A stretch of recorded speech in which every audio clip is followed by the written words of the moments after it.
Vi vil gerne vise et bevis for en eksponentiel funktion.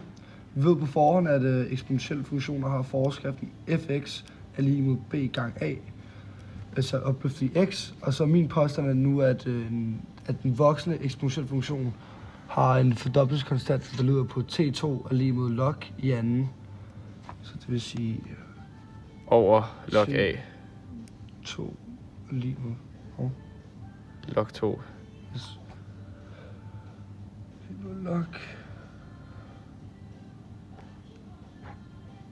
Over log a.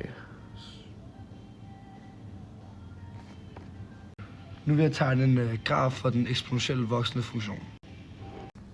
Hvis jeg har et punkt med koordinaterne x1, f'er, x1, så ved jeg, at fordoblingskonstanten er, så langt jeg skal gå hen af x-aksen, for at få det præcis, eller det nøjagtigt dobbelt så store på x-aksen.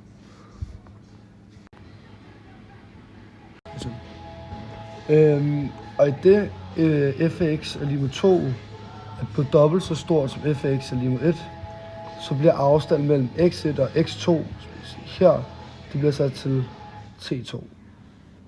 Og t2 det er så lige med x2 minus x1.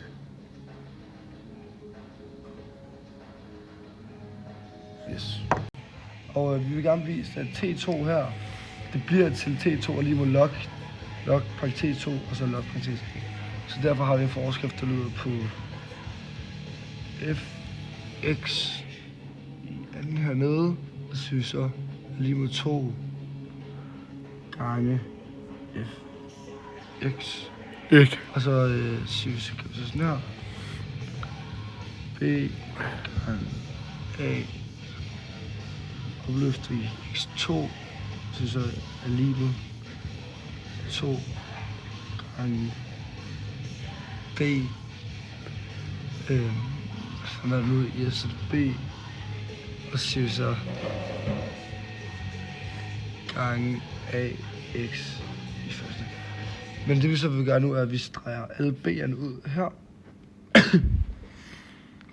Og grunden til, at vi har streget b'erne ud, det er fordi, de går igen 2 gange, så derfor kan vi så dividere dem ved at strege dem ud med hinanden. Nu tager jeg så dividerer med a opløftet i x1 på begge sider, så jeg starter med at sige a opløftet i x i anden, divideret med a opløftet i x1. Og når der står 2 gange a opløftet i x1, så er der bare ikke noget tilbage, så det bliver bare 2.